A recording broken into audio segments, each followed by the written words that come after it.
നമസ്കാരം, സിറ്റി ന്യൂസിലേക്ക് സ്വാഗതം. വിവിധ ആവശ്യങ്ങൾ ഉന്നയിച്ച് Kerala state service pensioners union Edakkad block കമ്മിറ്റിയുടെ ആഭിമുഖ്യത്തിൽ ചകരകൽ ട്രഷറിക്ക് മുന്നിൽ മാർച്ചും ധർണയും സംഘടിപ്പിച്ചു.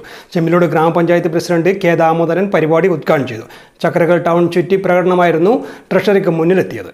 പെൻഷൻ പരിഷ്കരണ ക്ഷാമാശ്വാസ കുടിശ്ശികകൾ ഉടൻ അനുവദിക്കാൻ ബാക്കിയുള്ള 6 ഗഡു ക്ഷാമാശ്വാസം ഉടൻ നൽകുക, സ്റ്റാറ്റ്യൂട്ടറി പെൻഷൻ പുനഃസ്ഥാപിക്കുക, മെഡിസെപ്പ് അപാകതകൾ പരിഹരിക്കുക, 70 വയസ്സ് കഴിഞ്ഞ പെൻഷൻകാർക്ക് അധിക പെൻഷൻ അനുവദിക്കുക, 20 വർഷ സർവീസിന് പൂർണ്ണ പെൻഷൻ അനുവദിക്കുക, കേന്ദ്ര സർക്കാരിൻ്റെ കേരളത്തോടുള്ള പ്രതികാര നടപടികൾ അവസാനിപ്പിക്കുക തുടങ്ങി നിരവധി ആവശ്യങ്ങൾ ഉന്നയിച്ചായിരുന്നു ധർണ.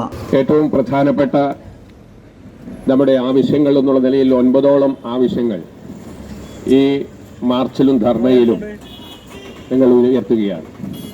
തീർച്ചയായും ഇന്നത്തെ ഈ സാഹചര്യം, വിവിധ പ്രയാസങ്ങൾ വലിയ നിലക്ക് അനുഭവിക്കപ്പെടുന്ന ഈ ഒരു ഘട്ടത്തിൽ നമുക്ക് ഓരോ അവസരങ്ങളിലും ലഭിക്കേണ്ടുന്ന ആനുകൂല്യങ്ങൾ, അത് സർവീസിലുള്ളപ്പോഴായാലും ശരി, സർവീസിൽ നിന്ന് റിട്ടയർ ചെയ്താലും ശരി, കിട്ടേണ്ടുന്ന ആനുകൂല്യങ്ങൾ നമുക്ക് യഥാവിധി കിട്ടാനാവശ്യമായിട്ടുള്ള നടപടിക്രമങ്ങളിലേക്കാണ് നമ്മൾ ഓരോരുത്തരും ഈ നിലയിലേക്ക് സമര സന്നദ്ധമായി മുന്നോട്ട് വരുന്നത്.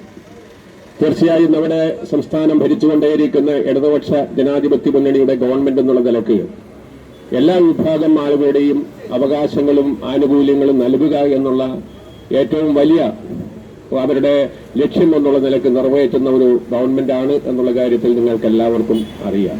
KSSPU Edakkad block president K Ramachandran master അധ്യക്ഷത വഹിച്ചു. ജില്ലാ joint secretary DV Vanajakshi, K Mahesh Kumar, E Chandran master തുടങ്ങിയവർ സംസാരിച്ചു. കൂടുതൽ വാർത്തകൾ അറിയാൻ സിറ്റി ചാനൽ വാട്സ്ആപ്പ് ഗ്രൂപ്പിൽ ജോയിൻ ചെയ്യുക. ഒപ്പം യൂട്യൂബ് ചാനൽ സന്ദർശിക്കുക. വാർത്തകൾ ഇവിടെ അവസാനിക്കുന്നില്ല. മറ്റൊരു വാർത്തയുമായി വീണ്ടും കാണാം. നമസ്കാരം.